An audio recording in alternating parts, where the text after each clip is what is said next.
Jax's revenge domain. I wouldn't know, sir. What money? The silence that followed could have powered our backup servers for a week. Every head in that executive conference room turned toward me, and I could see Bryce Hamilton's smug grin freeze halfway across his face, like a Windows machine hitting a blue screen.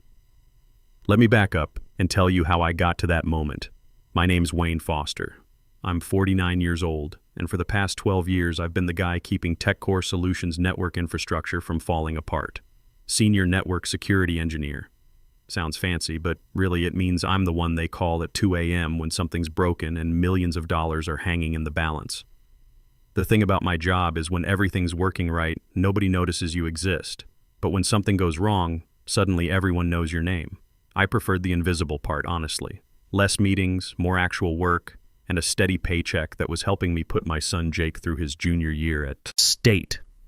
That was before Bryce Hamilton showed up 8 months ago with his MBA from some school I'd never heard of and his buzzwords about digital transformation and legacy system optimization.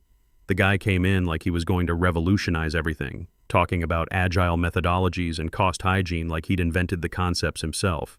From day one, Bryce made it clear he thought guys like me were dead weight. Legacy staff, he called us in meetings, like we were outdated software that needed patching out of the system. Never mind that I was the one who prevented that $2.3 million data breach 2 years back, or that I'd been passing federal compliance audits while he was probably still figuring out what TCP/IP stood for. What Bryce didn't know, what he never bothered to ask about, was my contract situation. See, back in 2022, we had a massive security incident that almost cost us 3 major government contracts. Another firm tried to poach me right after, offering better pay, better benefits, full remote work. Standard stuff when you've just proven you're the difference between a company staying in business or going under. TechCore panicked. They couldn't afford to lose their senior security engineer right after a breach that had already made the trade papers, so they made me an offer I couldn't refuse. Base salary stayed the same, but they added a structured performance bonus system and enhanced pension matching as a retention incentive. $6,800 monthly performance bonus for maintaining zero-incident security protocols.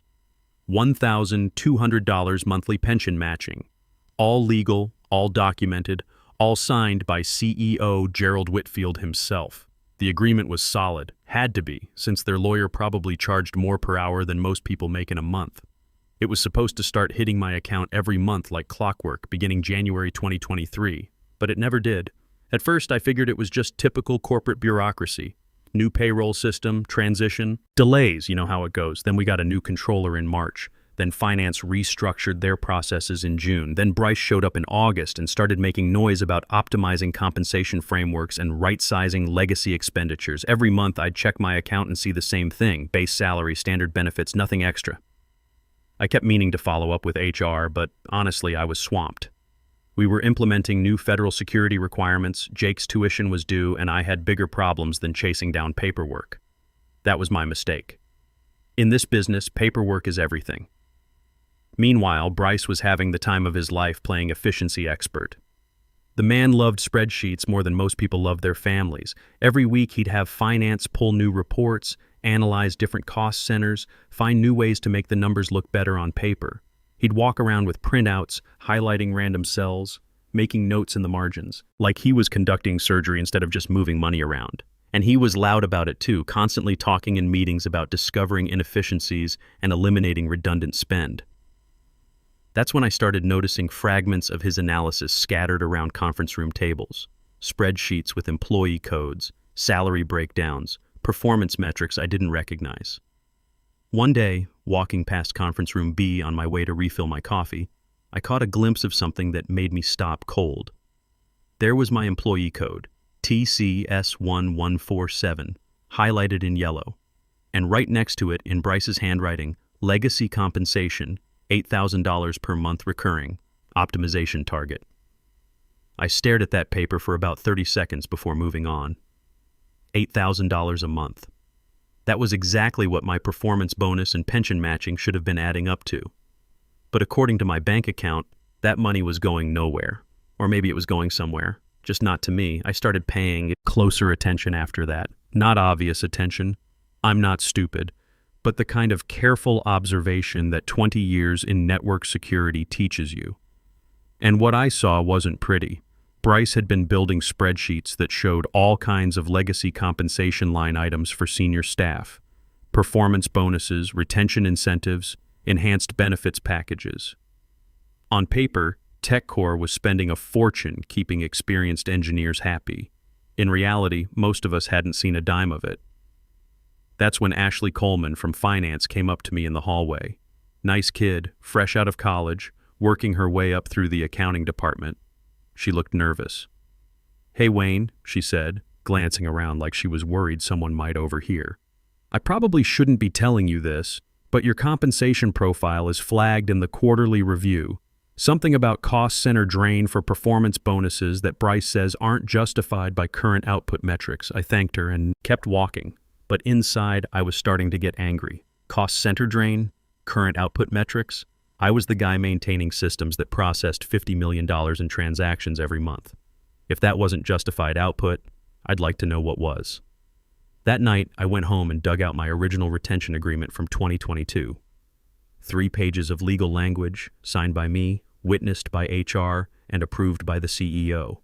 Clear as day: $6,800 monthly performance bonus, $1,200 monthly pension matching, effective January 2023.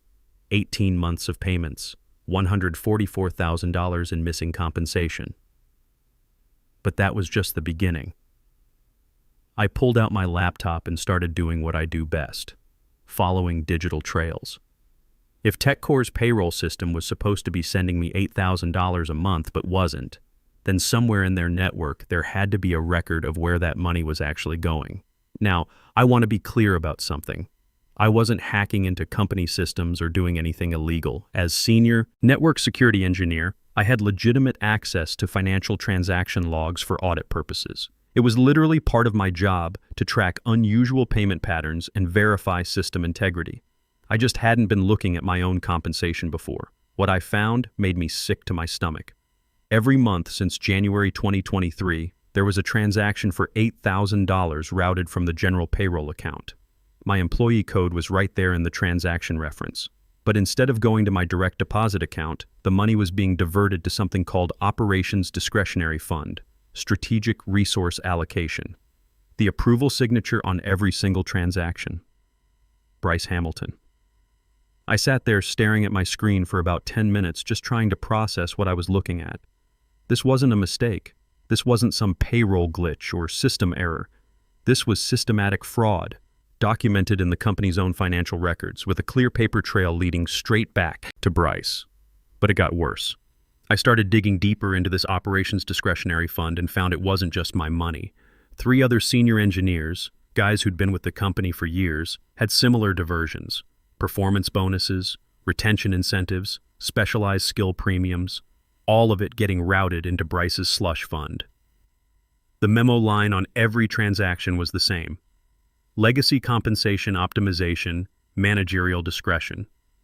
In total, Bryce had been skimming about $25,000 a month from senior technical staff for the past 18 months. That's over $450,000 in stolen wages, all sitting in an account he controlled, all justified with corporate buzzwords that sounded legitimate if you didn't look too closely. The really clever part was how he'd structured it. On paper, TechCore was still paying out all the retention bonuses and performance incentives they'd promised. The money was leaving the right accounts, the transactions were properly documented, everything looked clean from an accounting perspective. It's just that instead of going to the employees who'd earned it, the payments were being optimized into Bryce's operational budget. And what was he doing with that money? From what I could see in the spending logs, he was using it to fund his pet projects. Consulting fees for outside analysis that mysteriously never produced any reports. Technology initiatives that seemed to involve a lot of expensive dinners and conference travel. Strategic planning sessions at resorts. Meanwhile, I was having trouble covering Jake's tuition payments, and 3 other experienced engineers were probably wondering why their promised bonuses had never materialized. That's when I realized this wasn't just about money anymore.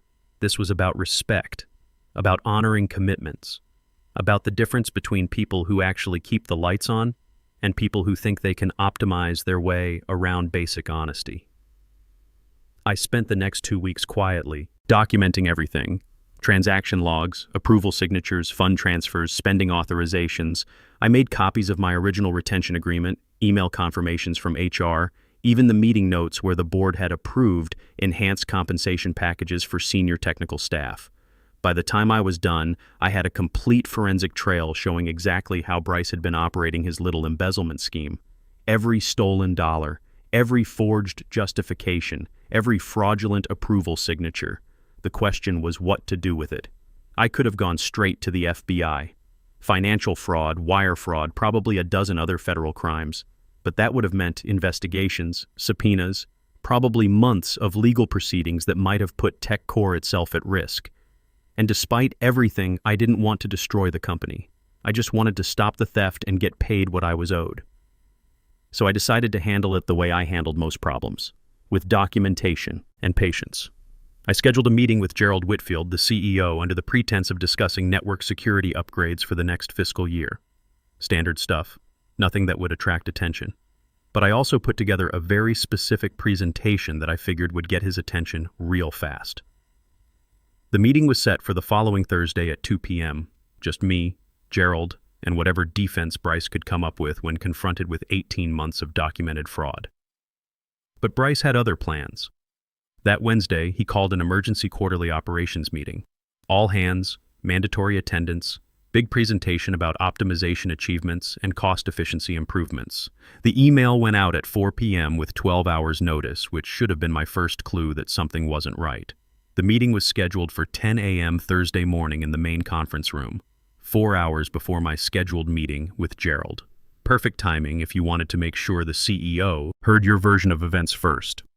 I showed up that Thursday morning knowing exactly what Bryce was planning to do.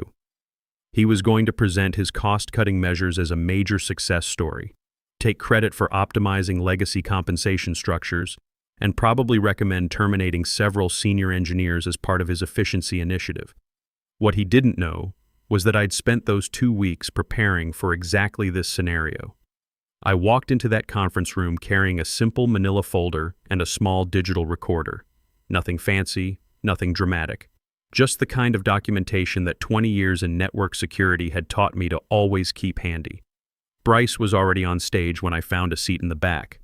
He was in full presentation mode, clicking through slides about cost reductions and operational improvements, talking about how he'd identified significant inefficiencies in legacy compensation structures and implemented strategic resource reallocation to maximize shareholder value. The whole room was nodding along like he was delivering gospel truth instead of basically confessing to systematic theft. Then he got to the slide I'd been waiting for.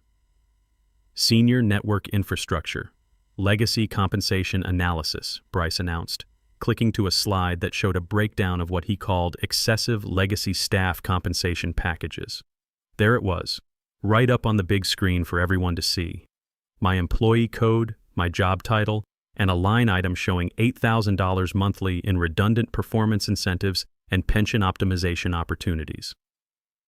Take Wayne Foster, for example, Bryce said, and I swear he looked directly at me when he said it. Senior network security engineer with legacy compensation structures that frankly don't align with current market realities or operational needs. He clicked to the next slide, which showed a cost-benefit analysis that would have been impressive if it wasn't complete fiction. According to Bryce's numbers, my legacy compensation package was costing the company $96,000 annually above standard market rates for similar positions. I mean, he said with that smug grin of his, isn't $6,800 a month in performance bonuses, plus $1,200 in enhanced pension matching, excessive for basic network maintenance, when we could outsource similar functions for a fraction of the cost? The room was dead quiet. A few people were taking notes. I could see Gerald Whitfield in the front row, nodding thoughtfully like he was seriously considering whether his most experienced security engineer was actually worth keeping around. That's when I stood up. Slowly, calmly, no drama. Just a 49-year-old guy who'd had enough of watching someone lie about money that was supposed to be helping pay for his son's education. "I wouldn't know, sir," I said, loud enough for everyone to hear. "What money?" You could have heard a pin drop in that room. Bryce just froze there on stage, his finger still pointing at the slide, his mouth hanging open like a fish. "Excuse me?" he finally managed. I walked to the front of the room, pulling out my manila folder. You said I'm getting $8,000 a month in performance bonuses and pension matching, but according to my bank records, I haven't received a single extra payment in 18 months. I opened the folder and pulled out my retention agreement. This is my signed compensation addendum from 2022, approved by CEO Gerald Whitfield and witnessed by HR Director Linda Reynolds. It clearly states $6,800 monthly performance bonus and $1,200 monthly pension matching, effective January 2023. The room was completely silent now. Gerald was leaning forward in his chair, suddenly very interested in what I had to say. This, I continued, pulling out a second document, is my bank statement summary for the past 18 months. Base salary, standard benefits, no additional payments, 0 performance bonuses, 0 pension matching. I placed both documents on the table in front of Gerald, then pulled out a small digital recorder and set it down next to them. And this contains recorded conversations with finance analyst Ashley Coleman, who confirmed that my compensation profile was flagged for cost center drain, for bonuses that apparently I'm receiving but somehow never actually get. Bryce was starting to look pale. Now wait just a minute. No, I said calmly. You wait, because I have one more thing to show everyone. I pulled out the final document from my folder, a printed summary of transaction logs from TechCore's own financial systems. These are payment authorization records from our own payroll system, showing $8,000 monthly transactions tagged to my employee code approved by Operations Director Bryce Hamilton and routed to an account called Operations Discretionary Fund, Strategic Resource Allocation. The silence in that room was deafening. Gerald was reading the documents I'd placed in front of him, his face getting redder by the second. Linda Reynolds, the HR director, was frantically scrolling through something on her tablet. So my question, Mr. Hamilton, I said, turning to face Bryce directly, is simple. If TechCore has been paying out my retention bonuses every month for the past 18 months, and you've been approving those payments, where exactly has that $144,000 been going? Bryce opened his mouth, closed it, opened it again. Finally, he said, "There must be some kind of accounting error." An accounting error? I interrupted. For 18 consecutive months? With your digital signature on every single transaction? Gerald stood up. Linda, I need you to pull complete payroll records for Mr. Foster immediately, and I want a full audit of this discretionary fund Bryce mentioned. Already on it, Linda said, her fingers flying across her tablet. And Gerald, we might have a bigger problem. I'm seeing similar transaction patterns for at least 3 other senior engineers. That's when other people started speaking up. Dave Martinez from Systems Administration. Wait, I was supposed to get skill premium bonuses starting last year. Are you telling me that money's been going somewhere else? Sarah Thompson from Network Operations. My retention incentive from the 2022 restructuring, I never saw that either. Mike Peterson from Database Management. Hold on, let me check my contract. Within 5 minutes, it became clear that Bryce hadn't just been stealing from me. He'd been systematically diverting retention bonuses, performance incentives, and skill premiums from every senior technical employee in the company. The total amount was approaching $500,000. Gerald looked like he was about to have a stroke. Bryce, step outside, now. Linda, call legal immediately. Wayne, I need you to stay after this meeting. But Bryce wasn't done yet. You could see him calculating, trying to figure out how to spin this situation in his favor. Now look, he said, raising his voice slightly. These are complex compensation structures that require strategic oversight. The discretionary fund was established to optimize resource allocation across multiple operational priorities. Stop talking, Gerald said quietly. But there was something in his voice that made everyone pay attention. Just stop talking right now. He turned to Linda. How long will it take to get a complete audit of all financial transactions Bryce has authorized since he started here? IT can pull the logs within an hour, she said. But Gerald, if these transaction records are accurate, we're looking at potential criminal charges, wire fraud, embezzlement, probably others. That's when Bryce finally realized how much trouble he was in. The color drained completely out of his face, and he started backing toward the door. I think there's been a misunderstanding, he said. I should probably consult with my own attorney before we continue this discussion. Good idea, Gerald said. But you're not leaving this building until security arrives. And that's when I knew it was over. The investigation moved faster than I expected.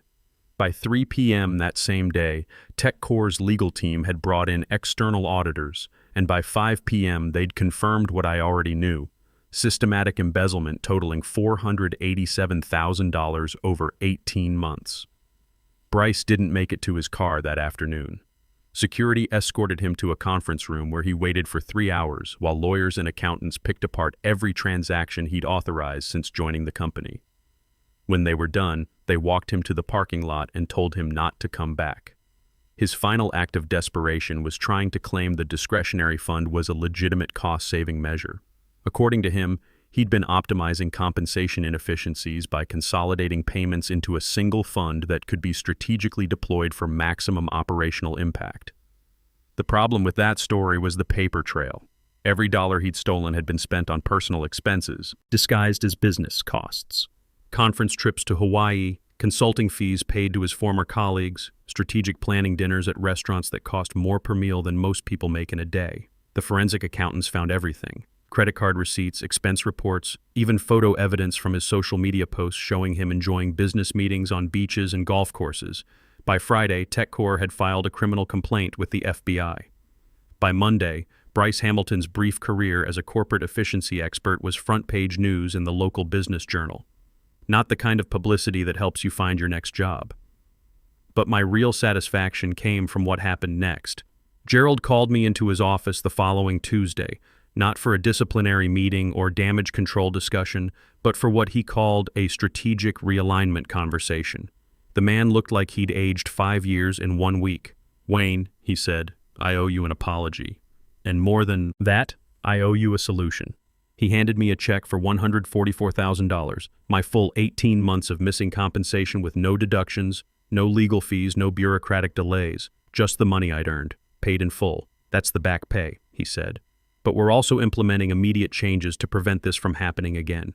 Those changes included a new position, Director of Financial Compliance and Risk Management, a fancy title that basically meant I'd be the guy making sure nobody could ever pull another Bryce Hamilton on TechCore's technical staff.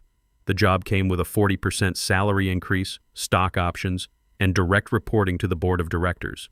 Plus, they honored my original retention agreement going forward: $6,800 monthly performance bonus and $1,200 pension matching, with automated payments that couldn't be intercepted or optimized by middle management. But more importantly, they asked me to build a team.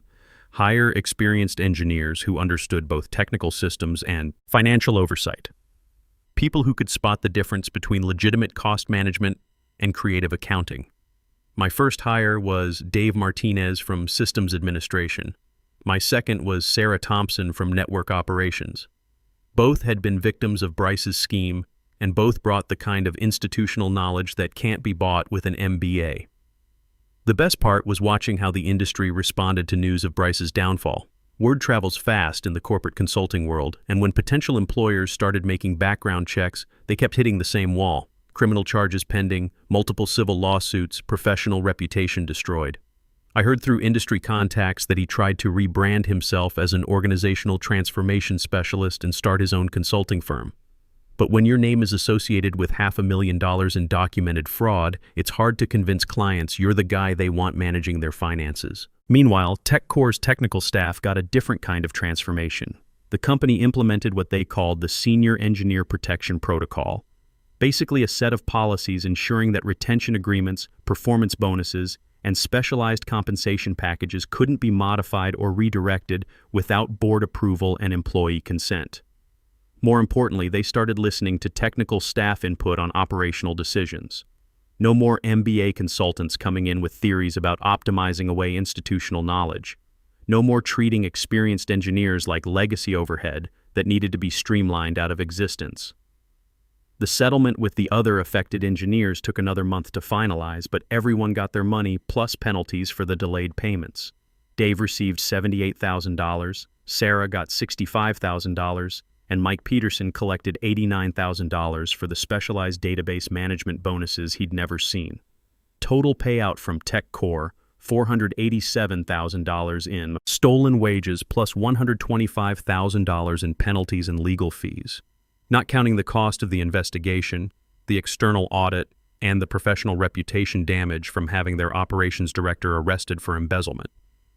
Jake finished his junior year without any financial stress, and we had enough left over to start looking at graduate school options.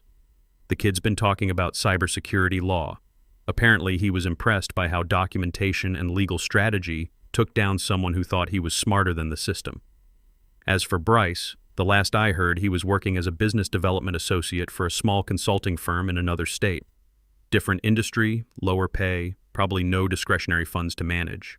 His LinkedIn profile still lists his MBA, but there's a notable gap where his TechCore experience used to be. I kept one thing from the whole experience, the original digital recorder I'd brought to that meeting. Not because I needed evidence anymore, but because it reminded me of something important. Sometimes the quiet guy who actually knows how things work has more power than the loud guy who thinks he can optimize his way around basic honesty. These days, my corner office overlooks the same parking lot where security escorted Bryce to his car that last day. Every morning when I arrive for work, I remember that moment when someone tried to make me invisible and discovered that invisible doesn't mean powerless. It just means you have time to document everything before you decide to speak up. And when you finally do speak up, you better make sure you have the receipts.